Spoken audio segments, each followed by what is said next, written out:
হর হর মহাদেব, শিব শম্ভু। মহাকুম্ভের আয়োজন হয়ে গেছে। এই যে সেই সঙ্গম, গঙ্গা যমুনা সরস্বতী তিন মিলিত হয়েছে। সরস্বতী সুপ্ত অবস্থায় বিদ্যমান। এই সঙ্গমে আগামীকাল মকর সংক্রান্তি উপলক্ষে যে স্নান হবে, সেই স্নানে সমস্ত সাধু সন্তগণ সেখানে স্নান করবে এবং আমরাও সেখানে স্নান করব। অমৃত তুল্য হয়ে উঠবে 144 বছর পর এই সঙ্গমের, এই ত্রিবেণী সঙ্গমের জল। যে জলে স্নান করার পর সমস্ত রকমের দুঃখ, জ্বালা, যন্ত্রণার কষ্ট নিবারণ হবে, সমস্ত রকম পাপ ধুয়ে যাবে।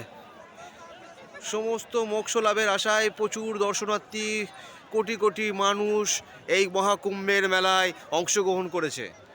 সেই মহাকুম্ভেতে আমরাও এসেছি ঘুরতে। দেখুন, বহু দূর দূর থেকে মহারাষ্ট্র, মধ্যপ্রদেশ, বহু বহু জায়গা থেকে এসছে, রাজস্থান, বহু দূর দূর থেকে মানুষ সেখানে এসছে সেই সঙ্গমে। হর হর মহাদেব। সমস্ত রকম সুব্যবস্থা রয়েছে যাতে কোনো রকমভাবে কোনো অসুবিধা না হয়। দেখুন ত্রিবেণী সঙ্গম, সেই ত্রিবেণী সঙ্গমে আজ 13 তারিখ সন্ধ্যেবেলায় সবাই স্নান করছে কিছু মানুষ, এবং স্নান করবে আগামীকাল।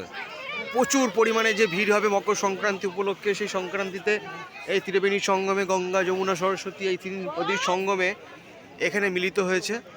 সেই ত্রিবেণী সঙ্গমে সমস্ত রকম দর্শনার্থী এখানে স্নান করবে। কেউ 1000 কিলোমিটার, কেউ 2000 কিলোমিটার পাড়ি দিয়ে এই ত্রিবেণী সঙ্গমে এসেছে।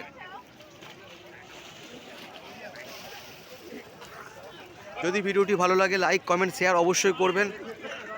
তাহলে আরও ভালো ভালো ভিডিও আমরা মহাকুম্ভে যেগুলো হচ্ছে সেগুলো আমরা আপনাদেরকে দেখাতে পারবো। হর হর মহাদেব, শিব শম্ভু।